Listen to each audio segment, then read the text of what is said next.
Assalamualaikum warahmatullahi wabarakatuh. Perkenalkan, nama saya Sheila Hilia Azahra, biasa dipanggil Sheila.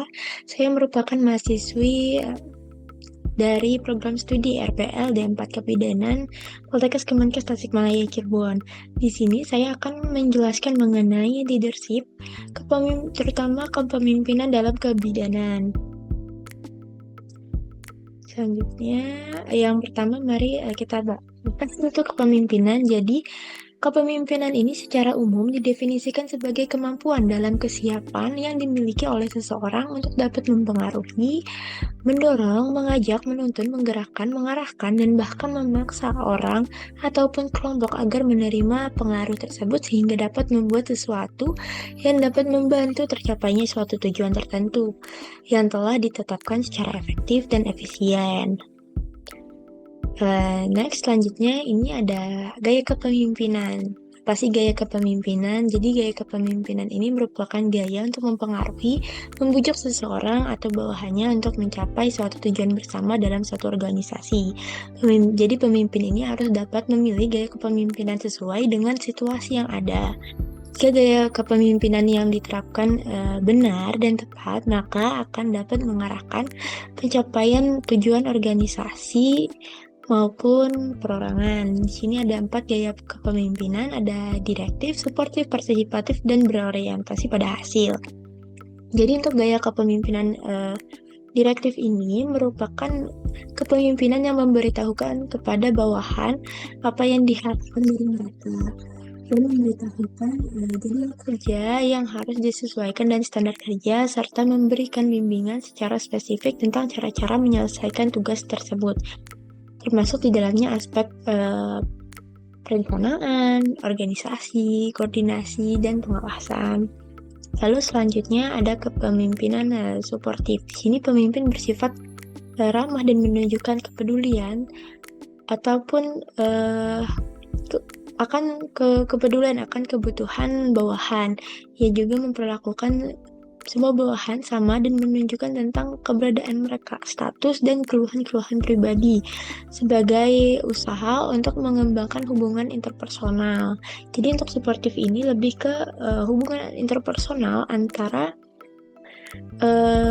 dari pemimpin ke anggotanya. Lalu selanjutnya ada gaya kepemimpinan partisipatif. Di sini pemimpin berkonsultasi dengan bawahan dan menggunakan saran-saran dan ide mereka sebelum mengambil suatu keputusan. Kepemimpinan ini dapat meningkatkan motivasi kerja bawahan karena merasa dianggap. Lalu selanjutnya di sini ada gaya kepemimpinan yang berorientasi pada hasil.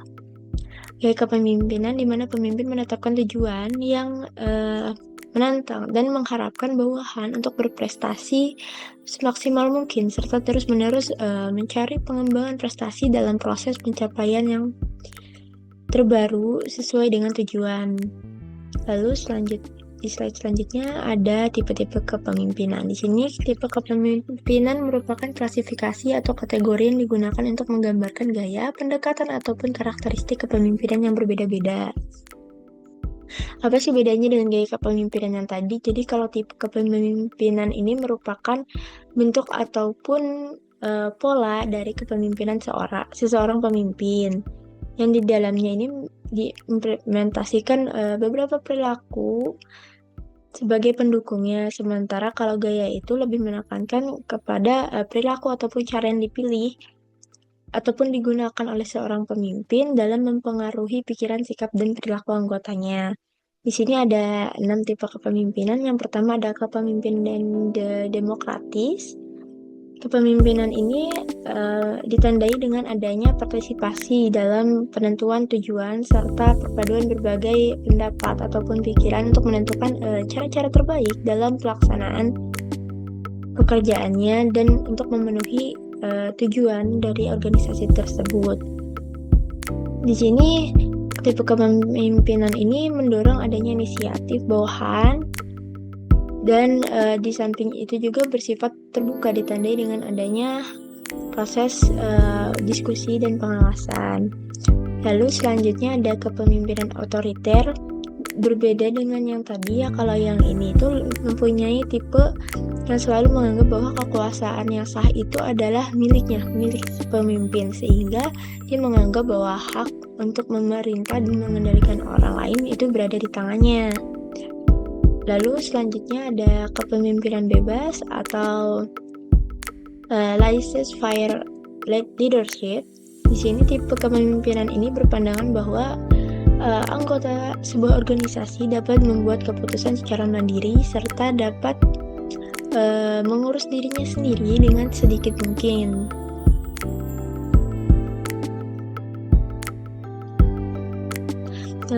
Sedikit mungkin. Jadi hubungan antara pemimpin dan bawahan sebatas penyampaian informasi dalam rangka menyempurnakan tugas-tugas organisasi. Lalu selanjutnya ini ada tipe kepemimpinan karismatik ya, atau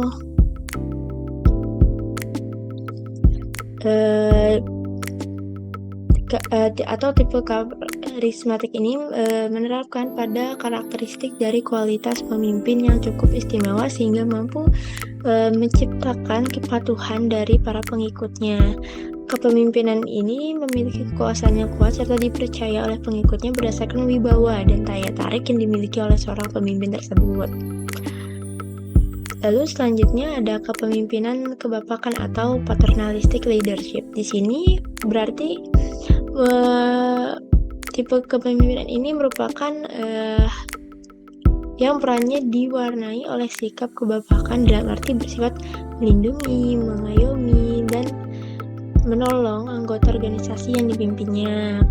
Kepemimpinan ini lebih cenderung mengutamakan kepentingan bersama daripada kepentingan pribadi seorang pemimpin. Tapi ya biasanya tipe dari kepemimpinan ini hanya bisa diterapkan dalam organisasi tertentu dengan kondisi tertentu. Jadi tidak bisa semua organisasi dapat menerapkan tipe kepemimpinan ini.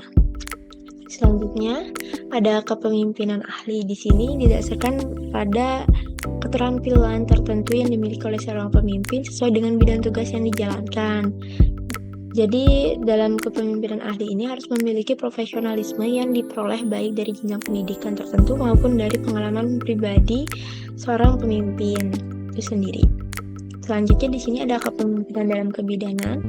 Jadi dalam praktik kebidanan, gaya kepemimpinan suportif dan partisipatif ini yang paling sering digunakan karena sifat pelayanan kebidanan yang humanistik, berorientasi pada klien, dan kolaboratif.